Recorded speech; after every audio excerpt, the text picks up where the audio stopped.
क्या कभी ऐसा लगा है कि कुछ लोग हमेशा फायदे में रहते हैं, जबकि सारा का सारा रिस्क कोई और उठाता है? ये एक बहुत पुरानी, बहुत गहरी समस्या है। लेकिन जानते हैं, इसे ठीक करने का एक सदियों पुराना सिद्धांत भी मौजूद है। एक ऐसा सिद्धांत जो आज भी उतना ही काम का है। तो चलिए आज इसी छिपी हुई सच्चाई, इसी विषमता के पीछे की कहानी को समझते हैं। ये जो कहावत है ना, चित आया तो वो जीता, पट आया तो वो चिल्लाएगा, ब्लैक स्वॉन, ये असल में एक बहुत ही अन्यायपूर्ण एक तरफा सौदे को पूरी तरह से बयां कर देती है। सोचिए, एक ऐसा खेल जहां कोई एक खिलाड़ी जीतने पर तो सारा मुनाफा अपनी जेब में रखता है, लेकिन जैसे ही वो हारता है वो चिल्लाने लगता है, अरे ये तो ब्लैक स्वॉन था। मतलब ये तो एक ऐसी घटना थी जिसकी किसी ने उम्मीद ही नहीं की थी, और बस ये कहकर वो सारी जिम्मेदारी से साफ बच निकलता है। और यही वो अन्यायपूर्ण सौदा है जो इस पूरे विश्लेषण की जड़ है। एक ऐसी समस्या जो हमें हर जगह दिखती है। किसी और की गलतियों की कीमत कोई और चुकाता है। और ऐसा सिर्फ बड़ी बड़ी फाइनेंशियल दुनिया में नहीं होता, नहीं, ये हमारी रोजमर्रा की जिंदगी में भी होता है। इसका सबसे क्लासिक उदाहरण है बॉब रूबिन ट्रेड। कहानी सुनिए। सिटी बैंक के एक बड़े अधिकारी थे रॉबर्ट रूबिन। बैंक डूबने से ठीक पहले के 10 सालों में उन्होंने $120 मिलियन से भी ज्यादा कमाए। जरा सोचिए, $120 मिलियन। फिर बैंक फेल हो गया, और उसकी कीमत किसने चुकाई? हम जैसे टैक्स पेयर्स ने। जबकि रूबिन साहब ने अपनी पूरी कमाई अपने पास रखी। और जब उनसे पूछा गया तो उनका जवाब क्या था? अरे वही पुराना बहाना, ये तो एक अप्रत्याशित घटना थी, वही ब्लैक स्वॉन।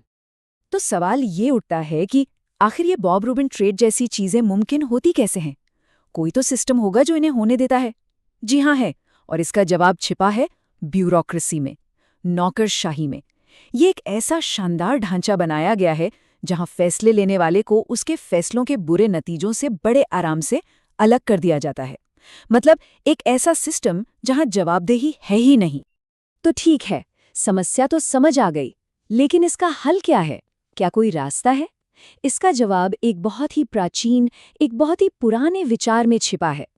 एक ऐसा सिद्धांत जो हमें वापस जमीन पर लाता है, जो निष्पक्षता और असलियत से हमारा नाता जोड़ता है। चलिए एक कहानी सुनाता हूँ, ग्रीक माइथोलॉजी की। एंटायस नाम का एक दैत्य था, एक जायंट। वो तब तक अजेय था, उसे कोई हरा नहीं सकता था, जब तक उसके पैर अपनी माँ यानी धरती को छू रहे होते थे। उसकी सारी ताकत वहीं से आती थी। फिर आया हर्क्यूलिस। हर्क्यूलिस ने उसे उठाया और हवा में लटका दिया। धरती से उसका संपर्क टूटते ही एंटायस की सारी शक्ति खत्म। ये कहानी सिर्फ कहानी नहीं है, ये एक जबरदस्त मेटाफर है। ये हमें बताती है कि हम अपने ज्ञान को, अपने कामों को असल दुनिया के नतीजों से अलग क्यों नहीं कर सकते। जैसे ही हम जमीन से कटते हैं, हम अपनी ताकत खो देते हैं। और एंटायस की यही कहानी हमें सीधे उस सिद्धांत पर ले आती है जिसकी हम बात कर रहे हैं, स्किन इन द गेम। इसका मतलब क्या है? इसका मतलब है जमीन से जुड़े रहना, असल दुनिया से सीधा संपर्क रखना, एक ऐसी स्थिति में होना जहां अपने फैसलों के अच्छे और बुरे दोनों नतीजों को भुगतना पड़े। फायदा भी आपका तो नुकसान भी आपका। अब यहाँ एक बात साफ कर लेना बहुत जरूरी है। स्किन इन द गेम का मतलब सिर्फ बोनस या इंसेंटिव नहीं होता। नहीं, ये समरूपता के बारे में है, सिमेट्री। ये सिर्फ मुनाफा बांटने की बात नहीं करता, ये नुकसान में भी हिस्सेदारी की बात करता है। जब तक नुकसान का डर ना हो, तब तक असली जवाबदेही आ ही नहीं सकती। चलिए अब आते हैं स्किन इन द गेम के सबसे हैरान करने वाले और शायद सबसे जरूरी नतीजे पर। एक ऐसा नियम जो बताता है कि हमारा समाज असल में काम कैसे करता है। और यकीन मानिए, ये वैसा बिल्कुल नहीं है जैसा हम सोचते हैं। नियम बहुत सीधा है। एक छोटा सा लेकिन जिद्दी, या कहिए अपने उसूलों पर अड़ा हुआ माइनॉरिटी ग्रुप एक बड़े, लचीले मेजॉरिटी ग्रुप को अपनी पसंद मानने पर मजबूर कर सकता है। इस पूरी प्रक्रिया को कहते हैं रीनॉर्मलाइजेशन, मतलब किसी नई चीज का नॉर्मल बन जाना। देखिए कैसे होता है ये। सब शुरू होता है एक अकेले इंसान की पक्की पसंद से।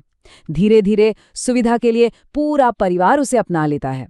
फिर बात पड़ोस तक पहुंचती है, और आखिर में पूरा का पूरा बाजार ही उस छोटी सी पसंद के हिसाब से खुद को बदल लेता है। ऐसा क्यों होता है? क्योंकि जो लचीला बहुमत है उसके लिए एडजस्ट करना ज्यादा आसान है बजाय लड़ने के।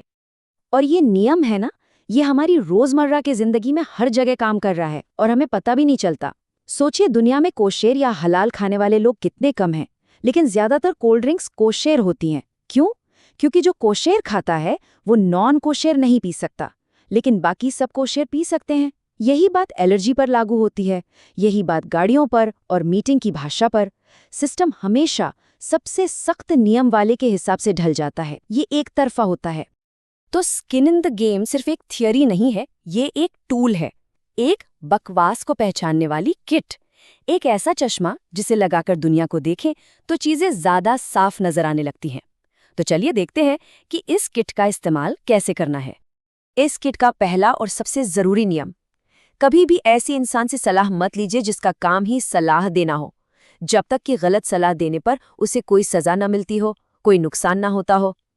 ये नियम हमें सिर्फ बातें बनाने वालों और सच में काम करने वालों के बीच का फर्क दिखाता है। सीधी सी बात है, अगर दांव पर कुछ लगा ही नहीं है तो सलाह की कीमत क्या है? तो असल में स्किन इन द गेम ही असली और नकली को परखने का सबसे बड़ा फिल्टर है। ये प्रैक्टिस को थ्योरी से अलग करता है, एक एंटरप्रेन्योर को एक ब्यूरोक्रेट से अलग करता है, एक कर्मयोगी को एक ढोंगी से अलग करता है। एक तरफ है इज्जत और दूसरी तरफ है सिर्फ रेप्यूटेशन।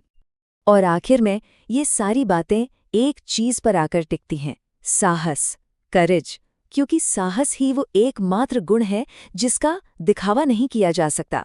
आप बाकी सब चीजों का नाटक कर सकते हैं, लेकिन साहस के लिए रिस्क लेना पड़ता है।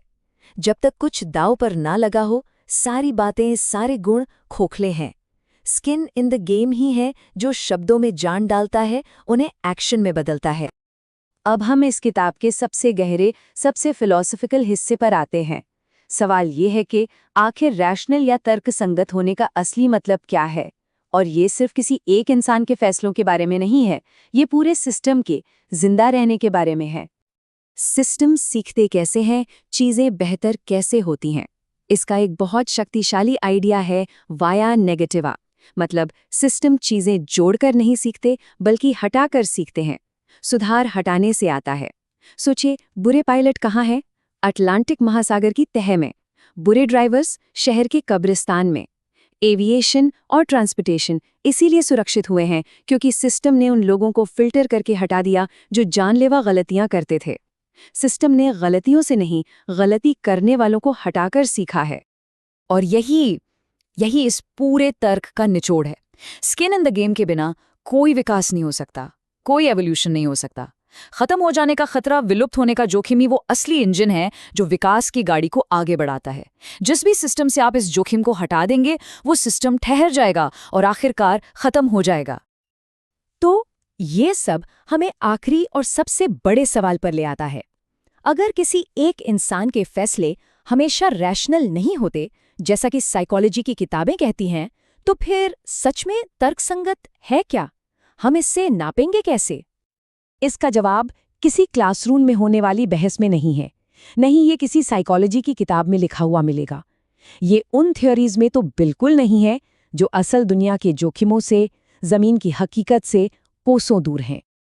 तर्कसंगत वो है जो अस्तित्व को सुनिश्चित करे। असली तर्कसंगतता वो है जो एक समूह को, एक कलेक्टिव को लंबे समय तक जिंदा रहने में मदद करे। ये विचार दुनिया को देखने का हमारा नजरिया पूरी तरह बदल देता है। ये हमें याद दिलाता है कि सबसे जरूरी नियम वो नहीं है जो आज किसी ने बनाए हैं, बल्कि वो हैं जो हजारों सालों से समय की कसौटी पर खरे उतरे हैं, क्योंकि उन्होंने ही हमें, हम सबको यहाँ तक पहुँचाया है। ये कहानी किसी एक के फायदे की नहीं है, ये उस सामूहिक सफर की है जिसमें हम सबका स्किन इन द गेम है।